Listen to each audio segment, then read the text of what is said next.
Bonjour, aujourd'hui ce qui se passe est très grave. C8 ainsi que toute la direction de Canal+ ment à propos de la fermeture de C8. Nous allons voir en détail tout ce qui s'est passé depuis la décision de l'Arcom du 11 décembre 2024.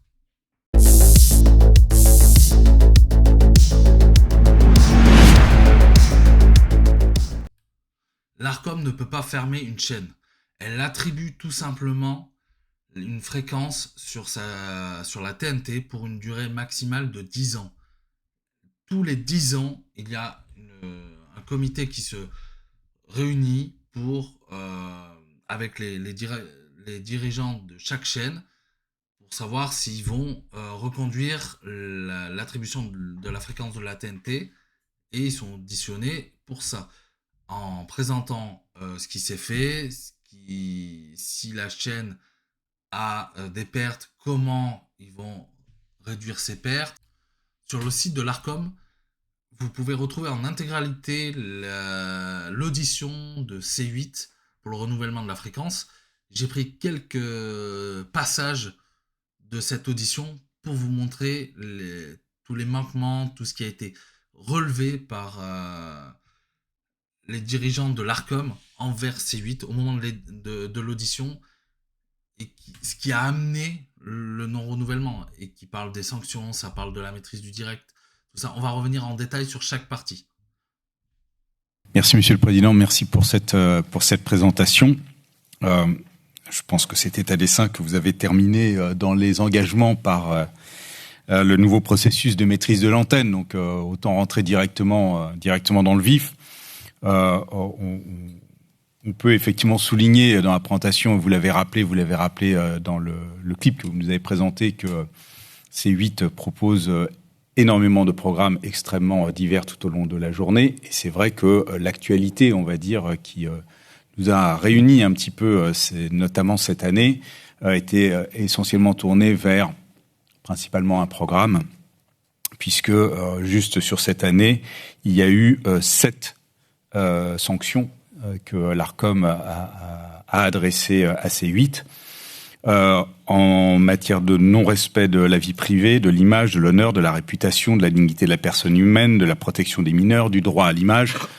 Je ne vais pas aller beaucoup plus loin en la matière, puisque en l'occurrence, il y a effectivement un certain nombre de décisions qui sont pendantes devant le Conseil d'État, ce qui ne nous échappe pas. Il y en a d'autres qui ont été largement confirmées. Donc voilà, ma question, elle est simple. D'abord, effectivement, qu'est-ce que vous pouvez nous détailler dans la mise en place d'un nouveau processus en matière de maîtrise de l'antenne? Et puis, peut-être d'une manière plus générale, quels sont les enseignements que vous tirez de cette séquence, de cette année, concernant notamment, effectivement, une émission dont vous avez rappelé que c'était sa meilleure saison depuis 10 ans sur la première chaîne de la TNT, ce qui oblige en matière d'éthique et de déontologie. Et puis peut-être une petite incidente sur le rôle justement du comité d'éthique. À combien de reprises a-t-il et sur quel sujet a-t-il été saisi C8 est la chaîne la plus sanctionnée du PAF depuis 12 ans. Elle a eu 35 sanctions à elle seule, ce qui est énorme. De là à dire que voici quelques-unes des sanctions que C8 a reçues. Des propos, sanctions pour des propos discriminatoires d'Elise Semoun contre les personnes handicapées, dissimulation de marques sur des vêtements, ce qui est de la publicité clandestine, des canulars téléphoniques homophobes, une main d'une chroniqueuse sur le sexe de Monsieur Hanouna, des photos des diffusions de photos dénudées de Karine Ferry, des insultes d'Éric Zemmour contre les migrants. Enfin, il y en a eu pléthore. On peut aller on peut continuer, mais énorme. C8 et surtout son émission TPMP est une catastrophe pour le PAF. C'est hallucinant. Je sais que beaucoup de gens regardent et se sentent concernés, ont l'impression qu'on leur donne la parole en regardant C8 et TPMP, mais c'est totalement faux. Si Hanouna, si vous êtes contre Monsieur Hanouna, il il vous bloque en direct. Une de ses chroniqueuses, il la rabaisse. Je peux, sur Internet, vous pouvez trouver tout. Vous pouvez tout trouver, des vidéos qui le montrent. Faut arrêter. Monsieur Hanouna fait et le groupe Bolloré en soi font une vendetta contre l'Arcom et contre l'État en disant qu'ils ferment la chaîne, mais c'est totalement faux. C'est vraiment totalement faux. L'Arcom a juste annulé le renouvellement de la fréquence sur la TNT. C'est tout. C'est la direction du groupe Canal, suite à ça, qui ont décidé de fermer la chaîne et licencier, mine de rien, pas mal de personnes. C8 s'engage à mettre en place un nouveau processus nous permettant de garantir la maîtrise de son antenne et approfondira les efforts que nous avons faits depuis de la maîtrise de l'antenne. Mais vous dire que c'était important aujourd'hui de vous présenter toutes les facettes de la chaîne pour montrer la richesse et le sens des multiples programmes qui est diffusés, ce qui explique le succès global. Tous les différents manquements, nous sommes d'accord sur certains, pas d'accord sur d'autres, sont dans cette émission qui s'appelle Touche pas à mon poste, autour d'un animateur célèbre et une bande d'animateurs autour de Cyril Hanouna. Est-ce que C8 souhaite se séparer de Cyril Hanouna ? Bien sûr que non, puisque Cyril Hanouna, s'il n'est pas sur C8, sera dès demain sur une autre chaîne. Il a reçu encore il y a quelques mois des propositions. Il s'agit de profiter de la force de cette émission et de faire que cette émission soit bien évidemment irréprochable. Et c'est pour ça que nous avons testé un nouveau système de mise à l'antenne et je propose à Franck de le détailler. Bonjour Monsieur le Président, bonjour Madame les conseillères, Messieurs les conseillers, je vous salue.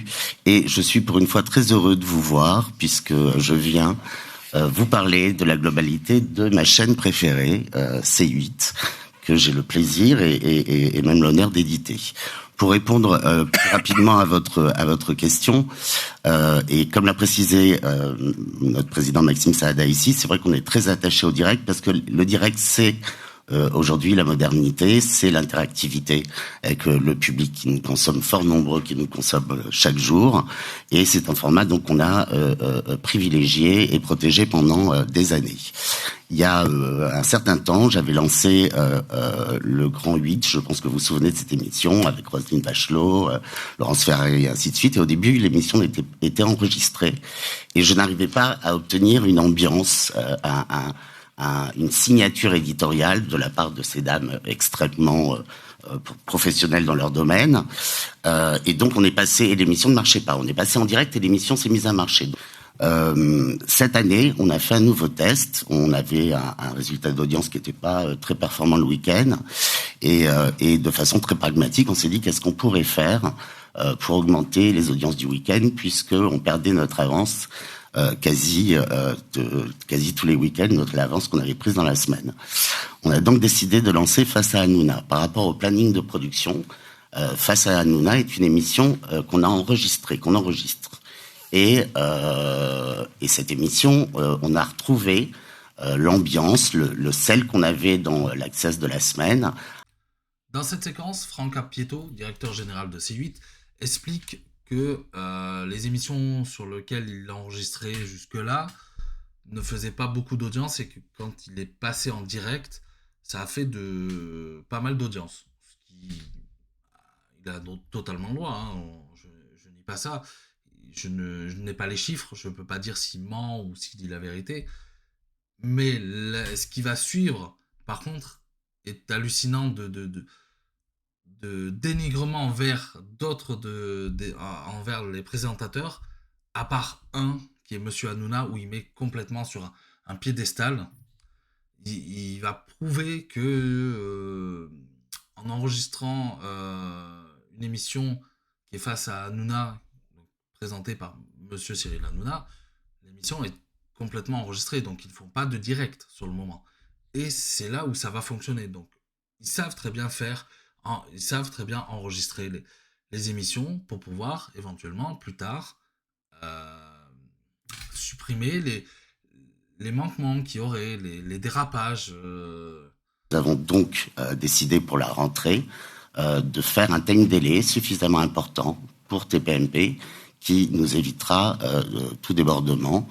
Du moins, je l'espère, évidemment, je le souhaite. Et donc, ce time delay sera effectif dès les premiers jours de non-direct, c'est-à-dire à la rentrée de septembre. De combien de temps ?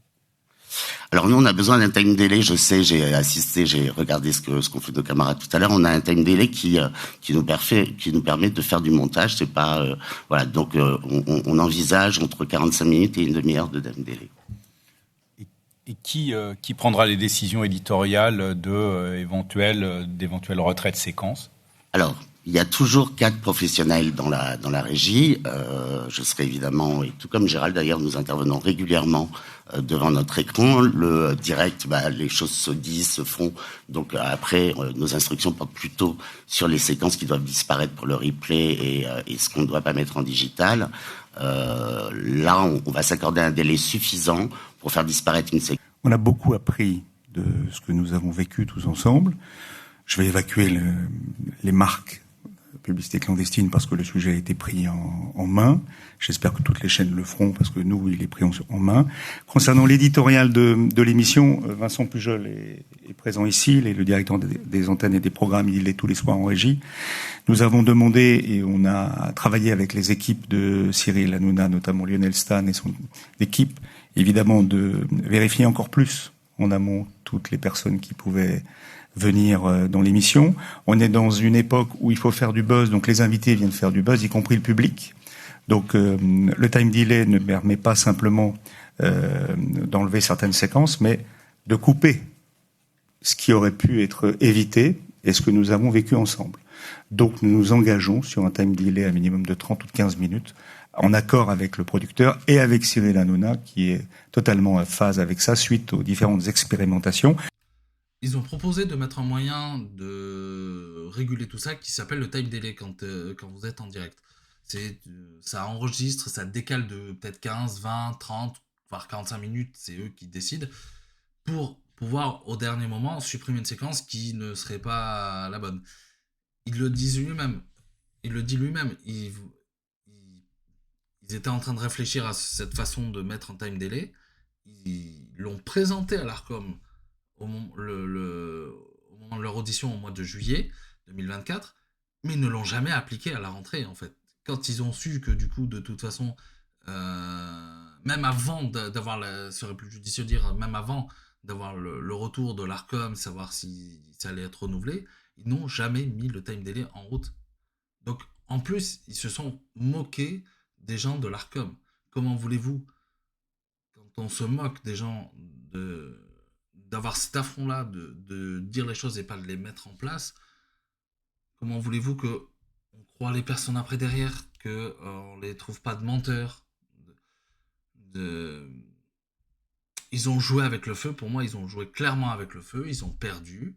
Ils pouvaient très bien continuer à émettre, mais pas sur la TNT, mais sur les chaînes du câble et du satellite, comme beaucoup d'autres chaînes font, hein. Vous avez du Disney Channel, du Tech & Co, BFM Business et toute la clique. Il y a pas mal de chaînes où c'est comme ça. Et ça n'empêche pas. Ils pouvaient très bien avoir cette solution-là. Ça aurait peut-être pas fait autant d'audience, peut-être pas rapporté autant. Ça, je vais pas le dire le contraire. Mais de là à dire que on ferme C8, que l'Arcom a fermé C8, non, ils ont juste pas eu le renouvellement de la fréquence de la TNT suite au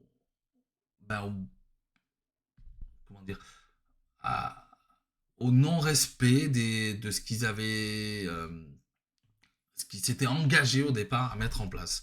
Ils n'ont pas respecté leurs paroles. De toute façon,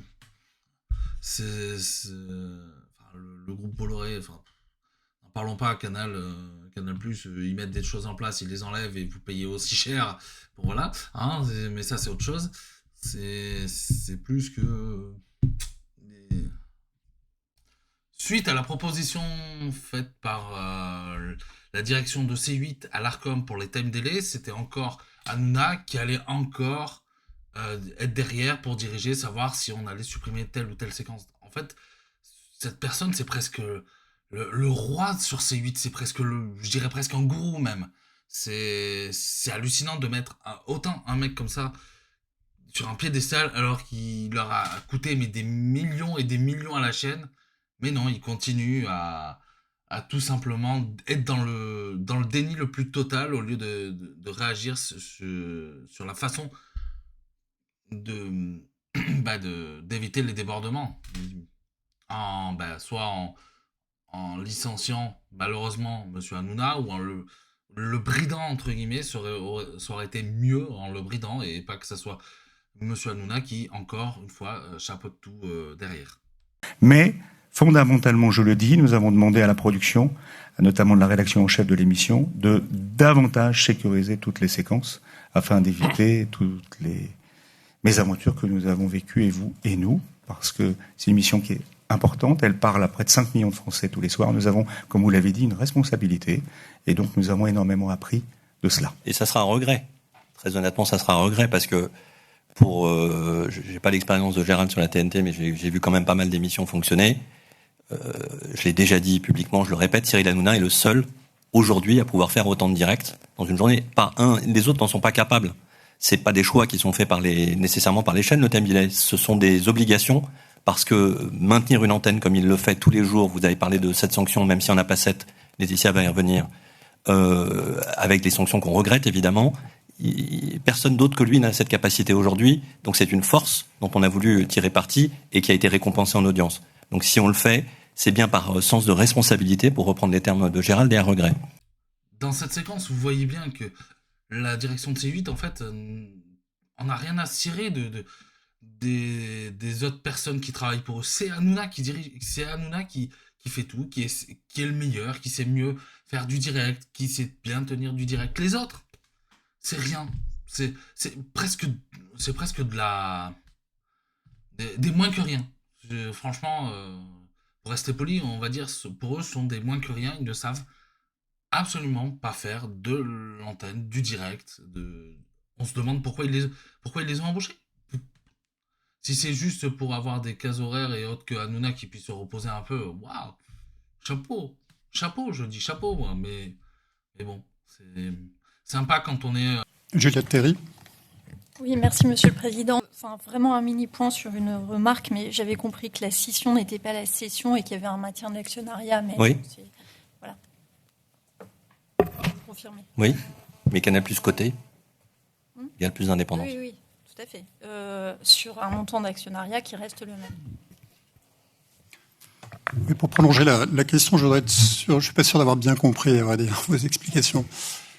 Vous avez été quand même sur toutes ces dernières années, en tout cas depuis que je préside cette autorité, en baisse de chiffre d'affaires globalement, avec des pertes encore significatives sur l'exercice 2023, de mémoire une 50aine de millions.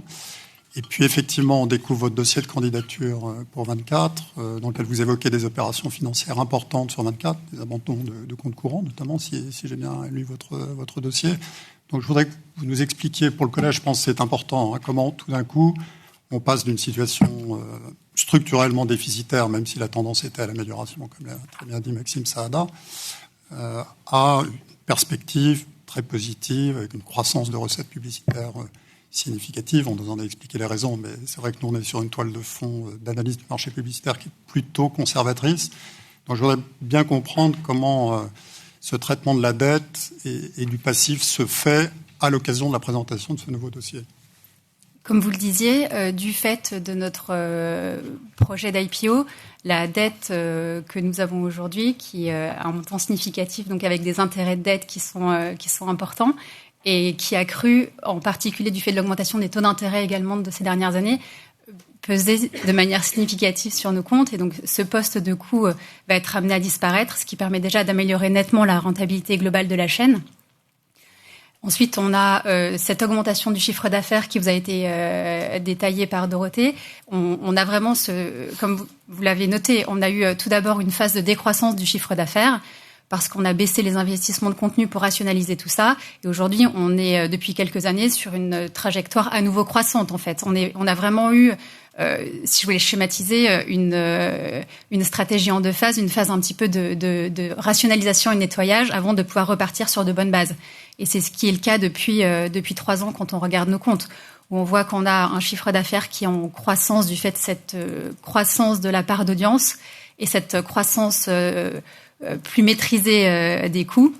Et quand on pousse cette trajectoire de chiffre d'affaires, on est assez confiant sur notre objectif de rentabilité. Quand vous regardez les chiffres des dernières années, on a quand même amélioré notre résultat net de 50 millions. Il nous reste 20 millions à faire. On est confiant sur le fait qu'on va y arriver.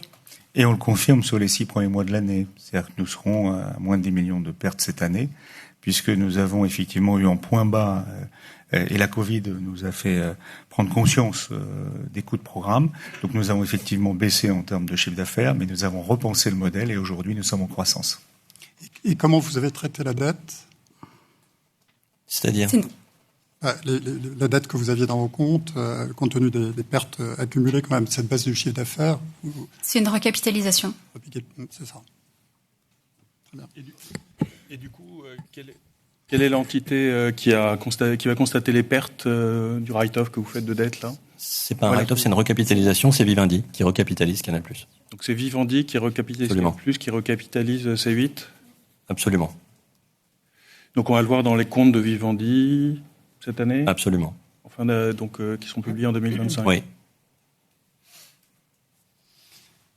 Alors, Antoine Boilet.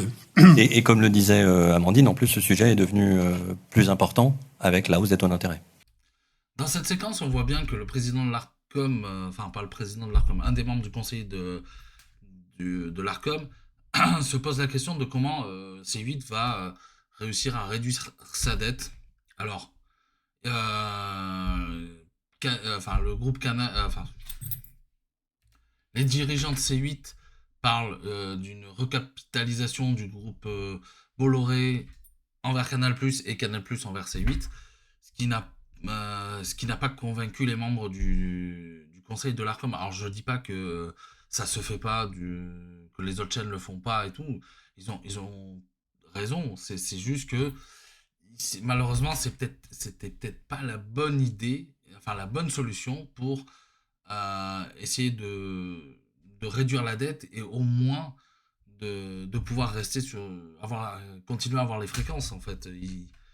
Ils ont pas su expliquer comment comment ils vont réduire leur dette, parce que mine de rien, même si beaucoup de chaînes sont déficitaires, ils ont une obligation d'être rentables pour n'importe quelle chaîne, et encore plus sur la TNT où c'est des fois peut-être plus difficile d'être plus rentable. Et ça fait partie des engagements pris par les groupes de chaînes pour la TNT. Merci, Monsieur le Président. Plusieurs questions. La première, on a évoqué le time delay. Alors, il me semble, Monsieur Apieto, que vous avez dit entre 30 et 45 et Gérald Brice-Viré entre 15 et 30. Est-ce que vous pouvez affiner ça ce matin ? Sans faire de rationalisation ex post, mais si on a à reprendre une séquence récente de TPMP, est-ce que cette maîtrise de l'antenne au travers du time delay vous aurait amené en régie à décider de couper un coup de fil au débotté, plutôt un message téléphonique entre Madame Knafo et Monsieur Bardella ? Ça, c'était ma première question. Alors, monsieur le conseiller, j'aimerais déjà vous rappeler que les séquences qui posent problème par rapport à 1000 heures de direct, c'est 0,6% du temps d'antenne. Et si on enlève la pub clandestine, c'est 0,1%.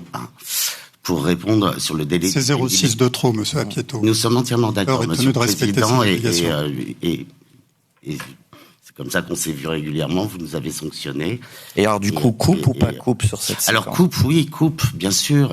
Concernant le time delay, est-ce qu'on sera une demi-heure, 15 minutes ? Alors moi j'aimerais même 45 pour tout vous dire, mais on est en train de caler ça en fonction du planning de monsieur Cyril Hanouna, évidemment, en fonction des équipes éditoriales de pouvoir créer un conducteur. Aujourd'hui on reçoit le conducteur aux alentours de 13h, ça voudrait dire qu'on doit éditorialement tout avancer. Je ne peux pas aussi faire travailler les équipes de H2O Production la nuit sur l'édito de l'émission. Donc c'est un calage, mais il est très clair que j'ai besoin d'un time delay qui me permet de supprimer la séquence coup de téléphone dont vous faites référence. La deuxième question, elle est au fond dans le prolongement de cette séquence et de la question de Juliette Théry sur l'indépendance de l'info vis-à-vis de l'actionnaire. Alors c'est un volet, on vient de l'évoquer, actionnarial, mais ça a également un volet éditorial qui a d'ailleurs valu une mise en demeure sur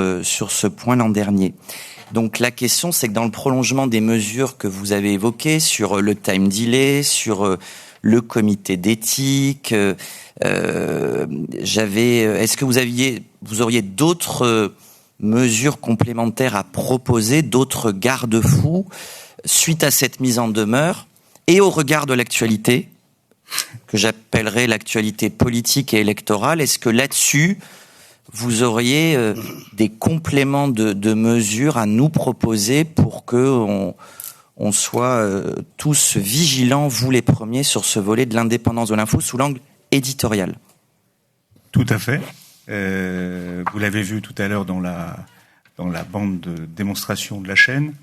Vous avez vu des présences politiques de tous bords, et il faut qu'on soit attaché à ce pluralisme. Cyril Hanouna a été extrêmement choqué par les événements du 7 octobre. Il a été victime de beaucoup de harcèlement concernant ses origines. Donc il est bien en vacances en ce moment, c'est important, et il va bien. Je l'ai eu hier au téléphone, puisque tout le monde n'a pas son nom scandé dans une foule alors que c'était une boutade. Il faut prendre soin de tout le monde, y compris de lui, et je peux vous assurer que le pluralisme fera partie de l'émission à la rentrée, avec des invités de tous bords qui viendront, et tous les points de vue seront exprimés comme auparavant sur cette chaîne et notamment dans cette émission. Ici, M. Franck Apieto reconnaît que les séquences qui ont posé problème sur TPMP représentent 0,6% du taux d'antenne, voire 0,1% si on enlève toutes les publicités clandestines. Retenez bien ces chiffres, qu'ils auront une qui s'appelle Voyage au bout de la nuit et qui est en train de passer un accord. On a bien noté dans votre présentation et dans le film.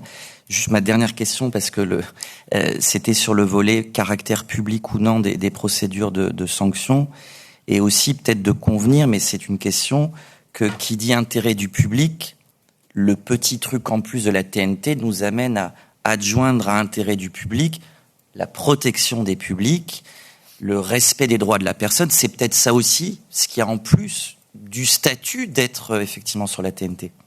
Le petit truc en plus, c'est d'abord un film qu'Artus nous a amené chez Canal+, et qu'on a tout de suite financé. On y a cru dès le script, donc je tenais à le préciser. On était les seuls comme souvent. On était les seuls comme souvent. Je ferme la parenthèse. C'est pas un petit truc en plus, c'est un grand truc en plus, en fait. Vous avez totalement raison. Quand on a lancé la TNT, on voulait des chaînes différentes par rapport aux chaînes hertziennes, et on souhaitait ouvrir, non pas des chaînes robinet à images, mais des chaînes qui avaient une identité et qui étaient utiles pour nos concitoyens et d'intérêt général.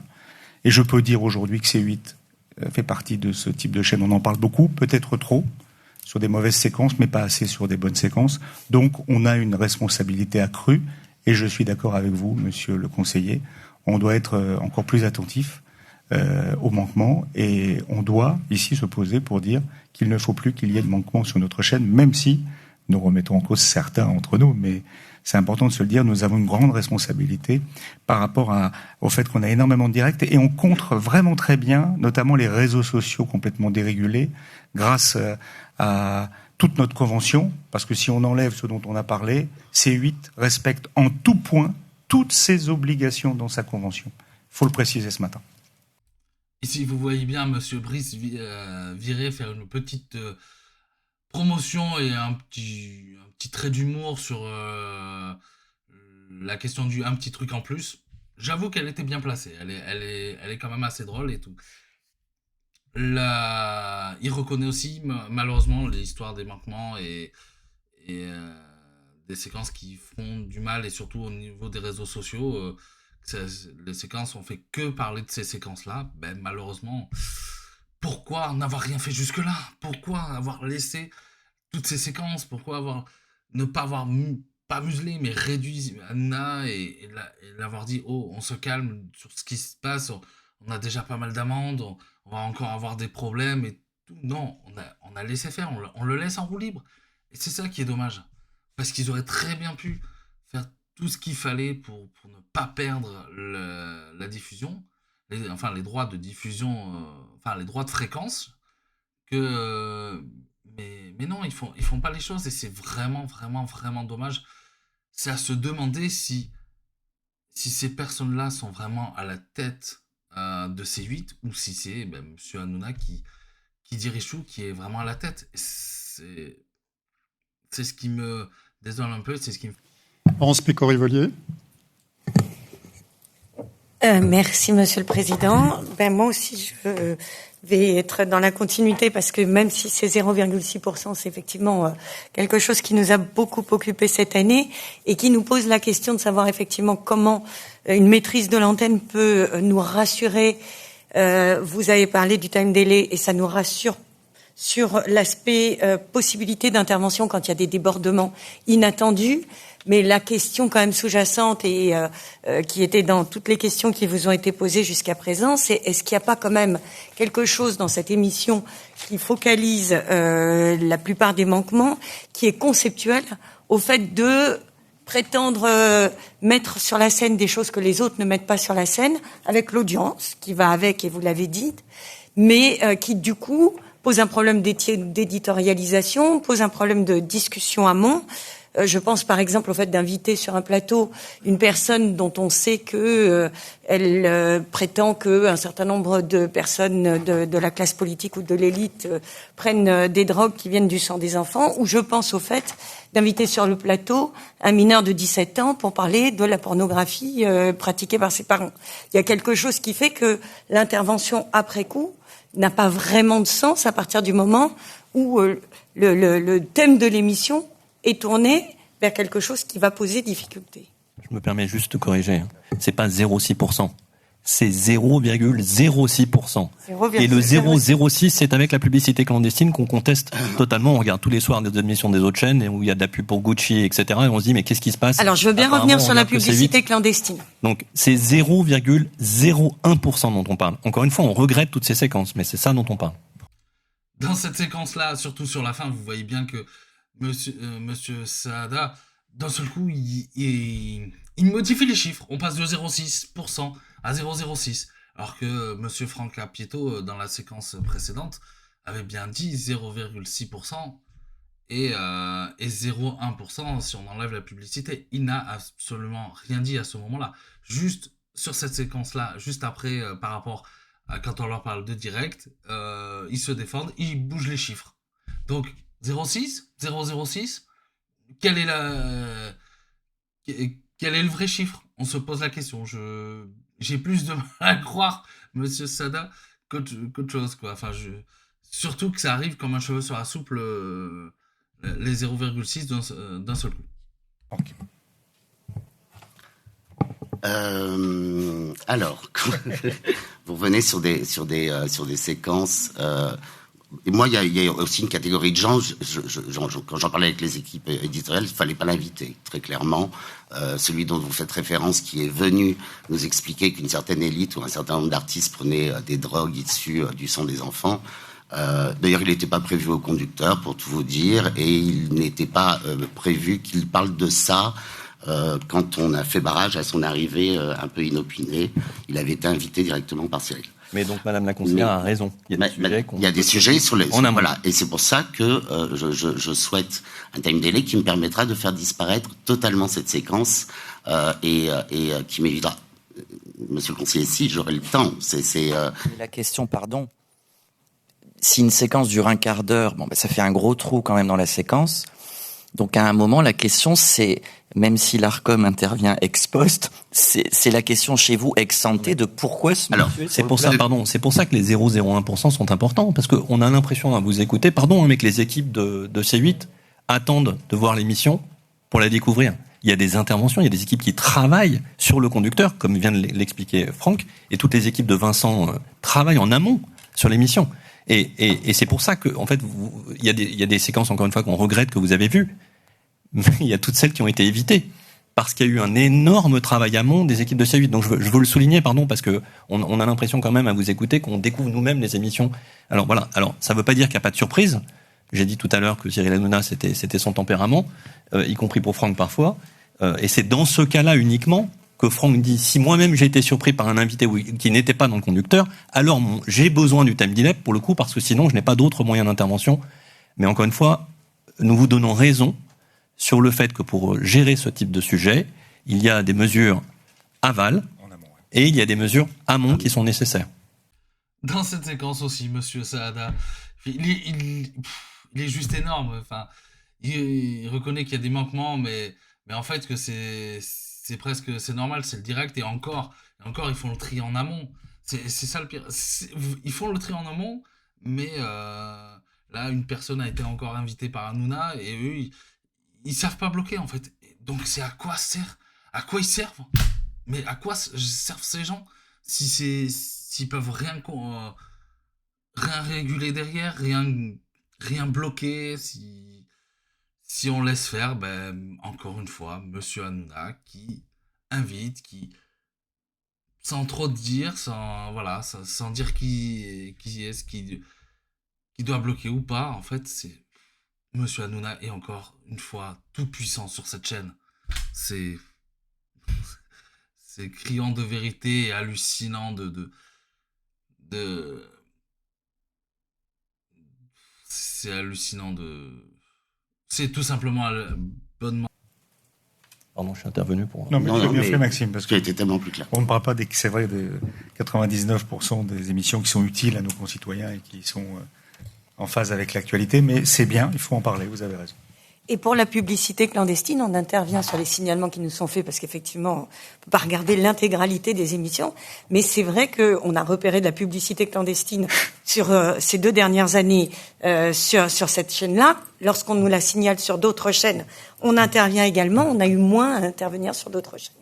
Et c'est important sur la publicité clandestine, je fais une parenthèse, c'est que moi-même je me suis posé la question si mes équipes faisaient mal leur travail ou pas, donc j'ai demandé à regarder toutes les autres chaînes, et voilà, après je suis pas un délateur donc je ne le ferai pas. C'est un rapport de 1 à 10 pour nous, on n'a pas les mêmes analyses. Mais en tout cas, nous avons pris Sur cette séquence, on parle des signalements faits pour la publicité clandestine, et en fait ils ont intervenu plus sur C8 que sur d'autres chaînes, parce que ils interviennent par rapport à des signalements qui ont été faits. Alors sur ce côté-là, pour la publicité clandestine, étant donné que je ne regarde pas l'émission, je ne peux pas dire si c'est vrai ou pas. Et s'il y a plus de signalements sur cette chaîne, ça ne veut pas forcément dire qu'ils en font plus que d'autres. Ça veut peut-être tout simplement dire sur ce côté-là qu'il y a peut-être des gens qui signalent beaucoup trop facilement contre C8 et leur taper dessus. Là-dessus, je veux bien, franchement, je veux bien les défendre sur ce côté-là. Parce que des fois, on voit sur d'autres chaînes vraiment pas mal de marques ou tout ça qui sont facilement affichables. Donc ça, on apportera des éléments. Mais... C'est le bon marché. Hein. Benoît Loutrel. Merci, Monsieur le Président. Je suis désolé, je voudrais poursuivre sur le même sujet parce que vous êtes une chaîne unique de ce point de vue-là. Merci, Monsieur le Conseiller. Tout à fait. Sur les 8 dernières années, vous cumulez 7 610 000 euros et 1 euro de sanctions. Alors, on peut enlever les sanctions pour publicité clandestine, 200 000 euros, donc il reste toujours 7 410 000 euros et 1 euro. La chaîne d'après la plus sanctionnée, sur la même période, c'est 380 000 euros. Donc vous êtes vraiment dans une case à part, unique, qui vous est propre. Et du coup, moi je reprends aussi en disant, mais il y a eu 2 sanctions en 2017, une en 2019, il y en a 5 en 2023, et pour l'instant 3 en 2024, mais l'année n'est pas terminée. C'est vous qui décidez quelque part quelle sera la suite. Et donc, moi j'ai le souvenir, dans cette salle, vous l'avez dit, vous la connaissez bien, c'est dans cette salle qu'ont lieu les audiences de procédure de sanctions. À chaque fois, on a eu cette discussion. Comment assurer la maîtrise de l'antenne ? Et à chaque fois, j'ai le souvenir que vous nous avez expliqué que ça ne se reproduirait pas, que vous alliez prendre les dispositions pour que ça ne se reproduise pas. Et ça revient. Et vous recandidatez, et en recandidatant, vous ne dites rien sur le sujet.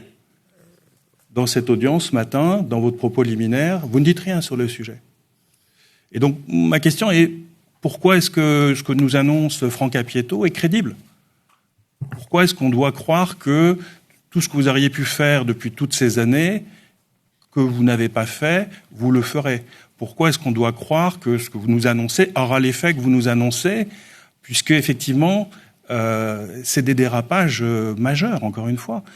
Pour arriver à cumuler un tel niveau de sanctions où la plupart ont été soumises à contentieux, ont été confirmées, y compris pour celle qui était particulièrement importante de 3 millions d'euros. On est allé jusqu'en Cour européenne des droits de l'homme, elle a été confirmée par la Cour européenne des droits de l'homme. Pourquoi est-ce que demain sera différent d'hier, alors que, encore une fois, vous aviez tous les moyens, vous contrôliez tout, vous êtes l'éditeur, vous êtes en capacité de gérer ces émissions. Pourquoi est-ce que demain serait différent de hier ? Alors, je ne sais pas où vous étiez dans la dernière demi-heure, mais ça fait quand même 30 minutes qu'on parle du sujet, monsieur le conseiller. Et dans votre dossier de candidature, il n'y a rien. Et donc, on a annoncé, ce matin, un engagement supplémentaire de time delay. Il n'est pas dans le dossier de candidature. Si vous ne souhaitez pas qu'on prenne l'engagement, on ne le mettra pas. Mais c'est une proposition que nous faisons ce matin, ou alors cette audition n'a aucun sens. Et toutes les décisions ont déjà été prises sur la base du dossier. Monsieur Loutrel. Si, en droit de poser la question qu'il tout à fait. Et si je suis en droit d'y répondre, je dirais simplement que si nous n'avons pas vocation ici à réagir à vos demandes et à vous proposer sur votre demande des engagements supplémentaires, alors je ne comprends pas le sens de cette audition. Nous avons pris un engagement supplémentaire ce matin. Si vous ne souhaitez pas qu'il figure au dossier, si vous ne souhaitez pas qu'il figure à la Convention, nous vous écouterons. C'est une proposition de notre part. Là, dans cette séquence que vous venez de voir, c'est tellement lunaire. Mais tellement lunaire. On peut comprendre pourquoi... on peut comprendre Benoît Loutrel, pourquoi il se pose la question de pourquoi, d'un seul coup, on devrait croire les dirigeants de C8, alors qu'ils ont été plusieurs fois devant la commission, tout ça, même jusqu'à la commission européenne des droits de l'homme. Donc c'est quand même assez grave comme sanction. Et M. Sada, qui répond par une affirmation, mais en dénigrant M. Loutrel, mais on marche vraiment sur la tête, c'est prendre vraiment les gens pour des abrutis, et encore plus devant la commission de l'ARCOM qui va valider ou non ton renouvellement de fréquence. Tu te dis, c'est à se demander s'il faisait pas exprès de se tirer une balle dans le pied et que c'était déjà acté la fermeture de base de C8, ils voulaient licencier parce que faire des économies et tout. Et puis voilà, c'est hallucinant quoi, de réponse de M. Sada. Pourquoi maintenant cet engagement quand on a eu les problèmes que vous savez concernant Éric Zemmour sur CNews, c'est pour ça que vous avez enregistré l'émission. C'est pour ça que j'ai expliqué que c'était un regret. Pourquoi ça vient ce matin alors que les procédures, elles sont engagées deux éléments. C'est pour ça que j'expliquais que c'était un regret, parce que Cyril Hanouna, que ça déplaise à certains ou non, a ce talent et cette capacité à faire du direct pendant des heures, ce qui n'est pas le cas d'autres incarnations. Donc la question ne se pose même pas pour d'autres incarnations et sur d'autres chaînes. Premier élément. Et deuxième élément, je crois que Franck Apieto y a répondu tout à l'heure, nous avions des doutes sur la capacité à générer cette ambiance particulière liée au direct. Franck et ses équipes l'ont testé sur le week-end et on en conclut que c'était une possibilité. Et donc nous le proposons ce matin compte tenu des résultats sur ces tests qui ont eu lieu le week-end. Là, ici, on voit bien encore que le gourou Hanouna gère tout, en fait. Il n'y a que lui qui sait mieux faire que tout le monde. Il n'y a que lui qui est capable de faire du direct. Et encore, on se pose la question quand on voit tous les dérapages. Mais moi, ça me fait marrer parce que de voir comment on peut mettre autant quelqu'un sur un piédestal sans se poser les bonnes questions. Là, avec l'histoire de Zemmour et tout. Mais non, il n'y a que Hanouna qui sait mieux faire que tout le monde. Et Hanouna et C8 en particulier. Mais redescendez, les gens redescendaient de au moins 50 étages, quoi, parce que vous savez vraiment pas faire du direct, et c'est ça le problème. Alors oui, il y a comme dans beaucoup de chaînes, il y a des dérapages quand c'est du direct, c'est normal. C'est du direct, si ça arrive qu'il y ait du dérapage. Mais il y a dérapage et dérapage. Des dérapages comme dans l'émission de TPMP, où il y a eu des séquences limite provocatrices et pour moins que ça sur d'autres chaînes, ils ont été bien rappelés à l'ordre. Et d'autre part, je le précise ici, nous sommes pour la candidature de la chaîne C8 et non pour savoir si Cyril Hanouna doit continuer à faire ou pas de la télévision. C'est pas du tout ce que vous avez dit, parce qu'avec ou sans C8, vous le retrouverez sur une autre chaîne dès la rentrée. Notre sujet, c'est pas les personnalités, c'est l'éditeur. Oui. L'éditeur a un lien avec le régulateur par une convention qu'il est tenu de respecter. Et nous sommes sur une durée d'autorisation qui est très longue, avec un historique qui est très singulier, comme l'a rappelé Benoît Loutrel. Donc le régulateur est vraiment en droit de se poser des questions. Pourquoi tout d'un coup vous nous sortez un dispositif alors que les premières sanctions remontent quand même maintenant très loin? Sur Zemmour, quand la sanction sur Bugeaud est tombée, vous avez enregistré l'émission dans la semaine qui suivait. Pourquoi ça ne s'est pas passé là? C'est ça la question. Nous sommes là aussi pour juger 20 ans de télévision et 20 ans de l'existence de C8. Mais et nous vous effectivement, ce matin, justement, on regarde votre convention sur la durée et on a regardé la totalité des sanctions sur la durée. Et c'est pour ça, Monsieur le Président, que nous nous engageons ce matin sur cette nouvelle mise en place. Mais à nouveau, pourquoi ce matin? Pourquoi ce matin? Parce que c'est l'occasion de parler de... Non, j'entends bien, mais les premières sanctions, elles remontent très loin. Oui, mais encore une fois, enfin, on peut répéter, mais encore une fois, hein, c'est consubstantiel à la personnalité de Cyril Hanouna de faire du direct. Et c'est l'incarnation qui a le plus de succès sur la chaîne C8, dont le modèle économique repose sur l'audience et les revenus publicitaires. Donc, tant qu'on n'a pas testé la capacité à faire des émissions qui fonctionnent avec un différé comme l'a fait Franck sur le week-end, on n'était pas prêt à prendre cet engagement. Aujourd'hui, on est prêt à prendre cet engagement parce qu'on pense qu'il répondra à vos interrogations ou à vos sujets et qu'il n'altérera pas le succès de la chaîne C8. Donc si ça n'avait pas marché, vous ne l'auriez pas proposé ce matin et vous auriez continué de privilégier le direct plutôt que la maîtrise de l'antenne, c'est ça? Parce que vous n'êtes pas la seule chaîne à faire du direct. Il y a d'autres chaînes qui font beaucoup de direct et qui n'ont aucune n'a ce tableau. Lesquelles à faire du direct. Oui, lesquels? Oui, ça nous intéresse. Vous avez regardé les paysages audiovisuels, je vous laisse. Non, mais franchement, lesquels? Ça nous intéresse. Mais on en revient à la question. Est-ce que vous savez faire du direct en respectant les règles qui sont applicables aux chaînes de télévision? Parce qu'effectivement, vous êtes en train de nous dire qu'à regret, vous envisagez de... À l'époque, Michel Drucker avait des problèmes aussi en recevant certains invités. Si, je suis désolé, Serge Gainsbourg, Whitney Houston, Serge Gainsbourg qui brûle un billet de 500. Le direct est une prise de risque. Et toute l'histoire de la télé, on en fait d'ailleurs des programmes, quand la télé dérape, c'est systématiquement des émissions en direct. Donc le direct est... Et toute l'histoire de la régulation audiovisuelle dans tous les pays, c'est justement de dire vous êtes détenteur d'un privilège qui est celui d'émettre en direct, d'avoir une force de frappe en termes de communication et une exigence qui existe dans tous les pays démocratiques de maîtriser son direct. Là, vous êtes en train de nous dire qu'à regret, vous allez essayer de maîtriser le direct. La réalité, je suis désolé de vous dire que ce que vous dites est inexact. Toutes les chaînes de télévision réduisent le direct d'année en année et on va se retrouver toutes à faire des plateformes avec des contenus délinéarisés. Nous pensons que la TNT est la plateforme par essence qui doit privilégier le direct. C'est le modèle de C8. Il y a une adéquation totale entre la plateforme et le modèle de C8. C'est bien pour ça que C8 est la première chaîne de la TNT. Nous regrettons les manquements, mais on parle de 3 manquements, je le rappelle, donc 0,01%. 99,99% de l'antenne ne pose pas de problème, en tout cas pas de problème à l'ARCOM. Monsieur Sada, c'est pas 3 manquements sur la durée de la convention. Si vous voulez, je tiens à votre disposition le récapitulatif complet. Et des mises en demeure et des sanctions. C'est pas 3. C'est des dommages collatéraux, le fait qu'il y ait des dérapages majeurs. Non mais moi, monsieur le conseiller, j'aimerais bien que vous me citiez les émissions en direct sur les autres chaînes de la TNT. Là encore, dans cette séquence, on voit facilement comment ils se pensent supérieurs aux autres. En fait, il n'y a qu'eux qui savent faire du direct, pas les autres. Parce que, soi-disant, on élimine de plus en plus le direct. Mais je peux comprendre les gens de la commission de l'ARCOM qui se posent la question, mais pourquoi on pourrait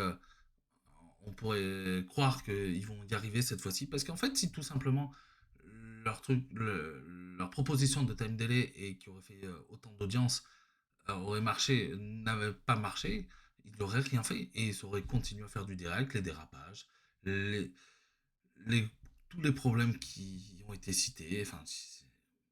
Mais encore une fois, on préfère se voiler la face, faire la politique de l'autruche et se croire supérieur aux autres. Parce qu'en fait, c'est le groupe Canal. Ils ont toujours été Canal à se croire supérieur. Et encore plus, voilà, Monsieur Bolloré qui... Certes, Monsieur Bolloré est un très grand homme d'affaires, ça on va pas le nier. Mais il a eu des pratiques, mais ahurissantes dans beaucoup de domaines. Et monsieur, a une melonite pas mal. Hein. Et encore plus avec son toutou et chien de garde, qui est monsieur Cyril Hanouna, qui pour moi est juste un gourou d'une grande secte. Et on voit bien sur les réseaux sociaux, le problème c'est ça, c'est sur les réseaux sociaux, combien les gens défendent en ne cherchant pas la vérité. Parce que on tape sur Hanouna, on tape sur C8. Mais tout simplement, si votre gourou fait des bêtises, ben il faut taper. Il faut arrêter de suivre aveuglément ce que dit monsieur Hanouna. Il faut arrêter de... Je dis pas forcément d'arrêter de regarder, les gens sont libres de regarder ce qu'ils veulent. Mais il y a une différence entre regarder quelque chose de débilisant comme ce que fait Hanouna, et encore, peut-être que des fois il y a des bons reportages, enfin des bons sujets dans son émission, je ne la regarde pas, mais tous les manquements qu'on voit, et même des fois, et pour vous dire que je suis même allé sur le compte officiel Twitter de TPMP, les séquences qu'ils montrent, ça vend pas du rêve. C'est des séquences où on voit, là, encore plus dernièrement, les gens, que ce soit Hanouna et certains de ses chroniqueurs, qui montrent leurs fesses à l'écran, ou quand on voit qu'ils dénigrent une de ses chroniqueuses. Mais arrêtez, franchement, arrêtez. Charlize Theron humilie Cyril Hanouna en direct sur TPMP. Les images ont fait le tour du monde et choqué des millions de téléspectateurs à travers la planète entière. Seth Rogen et Charlize Theron étaient venus sur le plateau de Touche pas à mon poste le mercredi 24 avril 2019 pour présenter leur nouveau film Séduis-moi si tu peux, et les deux stars avaient du mal à s'expliquer car les traducteurs n'arrivaient pas à retranscrire correctement leurs propos. Cyril Hanouna a donc fait descendre les deux interprètes et après quelques blagues sur la situation délicate, l'animateur télé a embrassé sur la joue la traductrice sans lui demander la permission. Une scène qui a choqué Charlize Theron, et cette dernière n'a pas hésité à recadrer Cyril Hanouna. Nadia, alors dites, franchement, t'es un amour en tout cas. Oh wow, elle est gentille, elle est très easy. Maybe ask next time. Yeah. Quelques jours plus tard, le présentateur a répondu violemment à la comédienne sur le plateau de Balance ton poste. Parce que c'est vrai qu'elle nous a saoulés après tout ça. Ouais. Voilà. J'étais parce que je reçois les gens, je suis gentil. Elle nous a saoulés. D'ailleurs, son film a pris une grosse tôle. Le mec qui pense ça. C'est bien fait pour ça. Dans cette séquence, en fait, on voit bien que monsieur Hanouna ne supporte pas les critiques, et quand il peut, il dénigre après les gens. Un film a fait un bide, c'est une chose, mais de la dénigrer parce qu'elle lui a fait la remontrance, mais c'est complètement hallucinant de réponse, encore plus, c'est une réponse d'enfant, en fait. Je réponds par l'attaque. Ouais, mais avance des arguments juste pour ça. Elle nous a saoulés, qui sort. Waouh, c'est très intelligent comme réponse. Mais mec, regarde-toi dans la glace, t'es rien. C'est pas parce que tu fais des millions de vues et tout, t'es meilleur que tout le monde. Bien au contraire, en faisant une réponse comme ça, tu montres bien que t'es qu'une sombre M. Voilà, je n'irai pas plus loin. Vous connaissez. Merci. Vous connaissez, j'étais au Parc des Princes hier, ils m'ont dit qu'ils vous connaissaient pas. Allez, on va revenir sur l'interview de Serge Nedjar, le patron de CNews. Oui, bref, merci. Directeur général de CNews. Parlez à Guillaume, dites-le comme de première dame. Pour la liberté d'expression, et quand on dit un truc contre, vous nous dites taisez-vous, donc c'est un peu bizarre. Vous serez pas là. Vous serez pas là avec nous longtemps. Merci. Tant pis. Non, mais c'est vrai, c'est insupportable cette Géraldine Maillet. On est en train de rigoler là, vous venez nous faire chier. Non, mais sans rigoler. Mais je vous fais pas chier, je dis juste que le ministre de... Vous faites chier, Géraldine. Mais je vous dis, excusez-moi, on s'en fout. Gentiment. On est en train de faire une revue de presse, donc c'est tout. Bon, ok, on se tait alors. Ah, merci, bah oui. Déjà que vous me gonfliez à la radio la semaine dernière, vous me gonflez à la télé aujourd'hui. Je sais pas, vous m'avez dit que c'était très bien, donc il faut savoir. Oui, mais parce que je vous payais, merci. Allez, on va revenir sur l'interview de Serge Nedjar. Tout va bien, on a des super audiences, tout est sympa. Et je vous dis un truc juste sur le ministre de la Santé, c'est pas contre vous. Hein. Non, c'est rester 2 heures là-dedans. Non, mais c'est pas grave. Parce qu'il ne regarde pas. Réagissez sur Simès, d'accord. Arrêtez de défendre vos amis, Raphaël Enthoven, Michel Simès. Je défends qui je veux. Hein. Merci. Oui, vous défendez qui vous voulez chez vous. Non, ils étaient divisés, les médecins. Vous dites ce que vous voulez. Quoi? Qu'est-ce qu'il y a, ma chérie? Je dis, ils étaient super divisés, les médecins, c'est vrai. Bien sûr. Mais bon, c'est normal, c'est Madame Vaccin, c'est normal qu'elle défende. Oui, justement, on a la chance de pouvoir dire ce qu'on veut ici, c'est un énorme privilège. Ah oui, c'est un énorme privilège, mais bon, c'est bon, quand on dit stop, c'est stop. Donc on va pas rester 2 heures là-dessus, merci. Oui, de rien. Voilà, c'est clair, non? Merci. On va revenir sur... Là encore, on voit l'humiliation que fait M. Hanouna envers une de ses chroniqueuses parce qu'elle n'est pas d'accord. C'est grave, pathétique. Mais les gens, réveillez-vous. Réveillez-vous. Tweet, ce qu'on peut regarder, parce que je pense que voilà, il y a eu d'autres tweets. Julien Audoul, à mon avis, a dû tweeter également. Voilà, il y a énormément. Il y a Aurélien Saint-Toul également qui fait le malin. Vous voyez ou pas? LFI. Voilà, je pense que la décision d'État va tomber aujourd'hui. C'est ce que il a répondu à mon tweet, genre avec un smiley et genre un salut, genre on sait que ça va être mauvais. Mais Aurélien Saint-Toul, quand même, comment on peut être aussi non mais parce que c'est ça aussi la décision de l'Arcom et du Conseil d'État. Bah oui. C'est Olivier a bien raison de parler des coulisses, mais en dehors des coulisses, devant tout le monde, on a vu la volonté de censure de la France Insoumise, des écologistes, avec la commission d'enquête, avec leur pétition pour fermer C8 et CNews, avec leur manifestation Place de la République où ils criaient « Hanouna dégage ». Donc l'Arcom et le Conseil d'État ont donné raison à la France Insoumise et aux écolos, à la gauche la plus extrême du pays, et à cette volonté de censure. Et à mon avis, il y a eu d'autres tweets, ce qu'on peut regarder, parce que je pense que voilà, il y a eu d'autres tweets. Là, ici, on voit bien, en fait, se poser en victime et les théories du complot à tire-larigot de M. Hanouna et de sa clique, en fait. C'est... Merde. Ouais, là, je vais le dire, le mot merde. Arrêtez tout simplement. Vous essayez de vous défendre alors que vous êtes complètement en tort. Et l'Arcom n'a jamais fermé la chaîne. N'a jamais décidé de fermer la chaîne. C'est vos dirigeants qui ont décidé de fermer la chaîne. Ce qui est intéressant, c'est que dans ce communiqué, ils ne disent pas C8 leader de la TNT. C'est ça qui est fou. Ouais. Une part d'audience élevée, oui. Enfin, leader de la TNT. Mais c'est incroyable. Or, les chaînes historiques de la télévision indienne, ça veut dire quoi? Ça veut dire les chaînes historiques font plus d'audience. En plus, ils se trompent, parce qu'on est souvent devant France 5. Mais ils disent pas que le premier talk de France, toutes chaînes confondues, est de loin maintenant, parce que c'est une boucherie. Non, mais surtout quand ils préfèrent les offres qui vont arriver sur la TNT dans quelques mois, quand on voit le business model de ce que vont proposer ces deux chaînes, donc Ouest France TV et la chaîne de Monsieur Kretinsky, dans le business model, je suis pas sûr que les résultats n'arrivent ne serait-ce qu'à la cheville de C8 en termes d'audience et en termes de revenus publicitaires. Là, ici, on critique des chaînes qui ne sont même pas encore arrivées et on va dire qu'ils vont pas faire de l'audience ou pas faire des chiffres. Mais en fait, les gens, monsieur, vous ne savez pas, les chaînes ne sont pas encore arrivées. Vous tapez sur un truc qui n'existe pas. À moins que vous êtes Madame Irma, je sais pas, moins que vous ayez votre dame qui regarde dans vos boules de cristal, mais c'est à se poser des questions.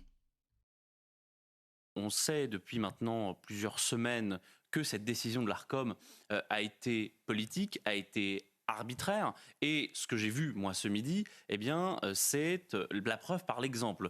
Je me suis rendu pour déjeuner dans un restaurant pas très loin de notre rédaction, et l'Arcom, figurez-vous, il y a quelques mois encore, était à côté de notre rédaction, et donc certains membres de l'Arcom, ils conservent leurs habitudes. Donc je me mets à table, je passe la commande, et je me rends compte au bout de quelques minutes que les personnes qui sont juste sur la table d'à côté, sont des membres de l'Arcom.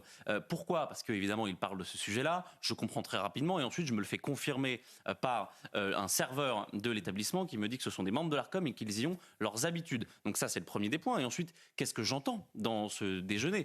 Et il y a 3 verbatims, selon moi, que j'ai notés et qui m'ont heurté, même scandalisé.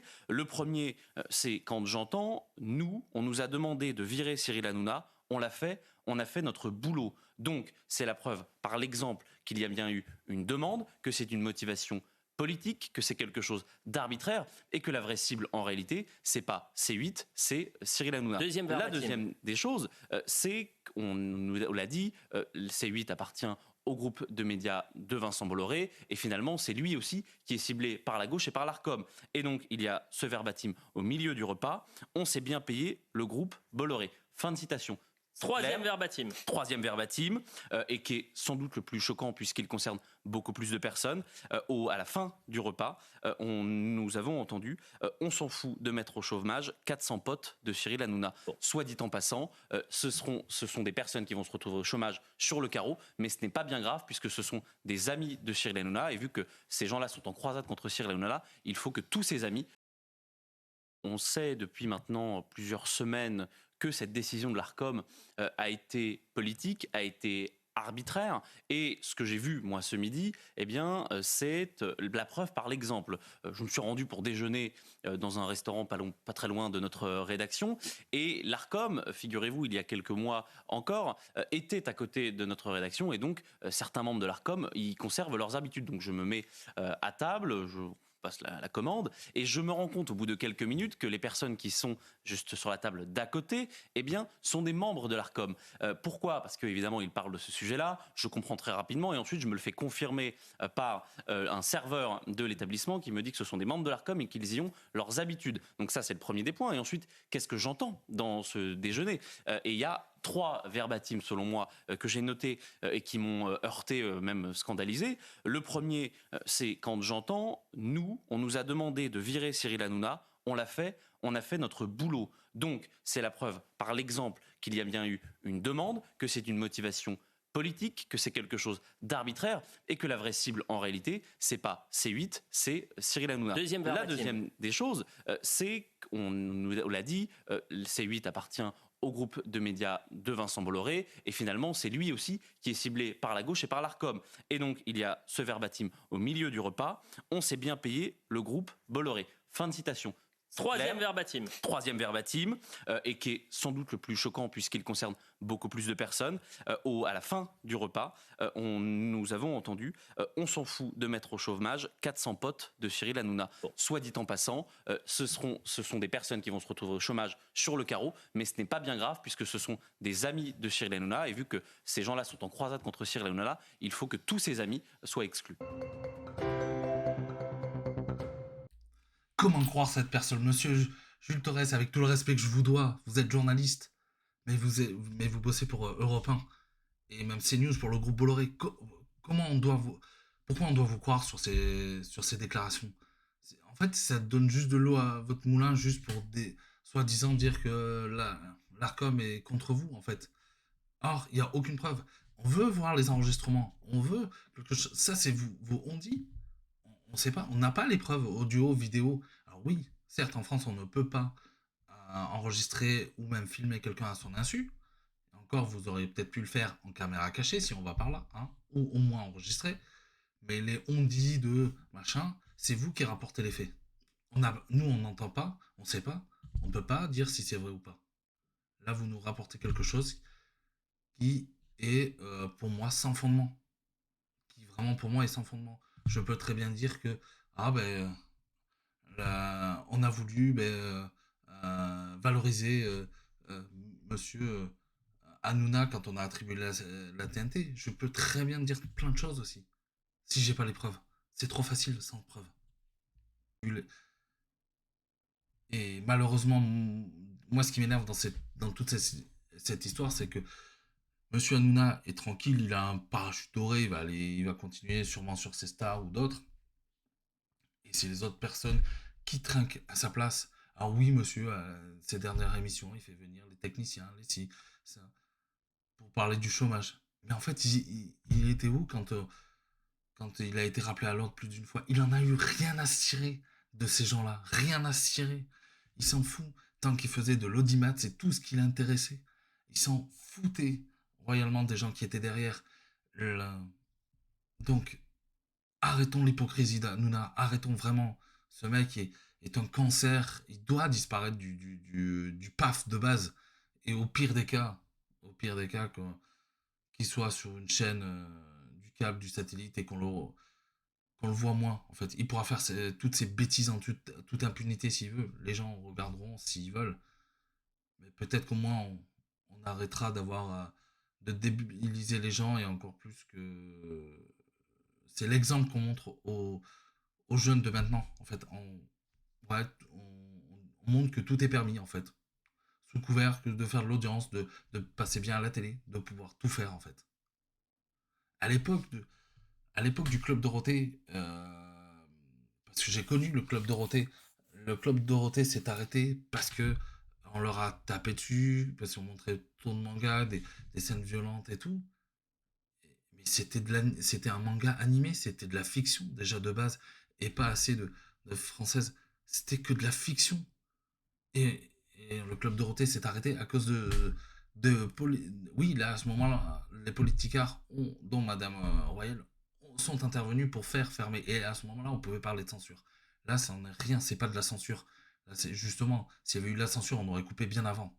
Ils auraient coupé les chaînes bien avant. Le seul problème, c'est que maintenant, c'est une vendetta de M. Hanouna envers l'Arcom, parce que il pensait que le Conseil d'État allait débouter la décision de l'Arcom. Ça n'est rien. En fait, ça a juste validé et prouvé que cette émission, c'était affreux, qu'elle devrait plus exister, cette émission ne devrait même plus exister.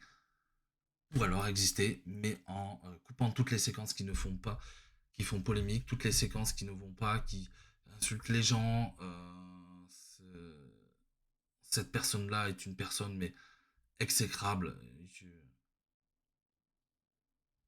Je sais pas quoi dire de plus, enfin, tellement que c'est lunaire qu'on défende encore un mec pareil. Arrêtez de défendre les gens, s'il vous plaît, les gens. Si vous regardez cette vidéo, s'il vous plaît, renseignez-vous sur les choses. De toute façon, à la fin de la vidéo, en descriptif de la vidéo, je mettrai tous les liens des articles où je me suis servi, et dont sur le site de l'Arcom, où vous pouvez retrouver en intégralité la vidéo. Parce que moi, j'ai pris que des passages, vraiment pris que des passages les plus intéressants et qui servaient, pour être honnête, qui servaient vraiment mon propos. Mais renseignez-vous au lieu de dire des bêtises, que c'est de la censure et tout. Non, s'il vous plaît.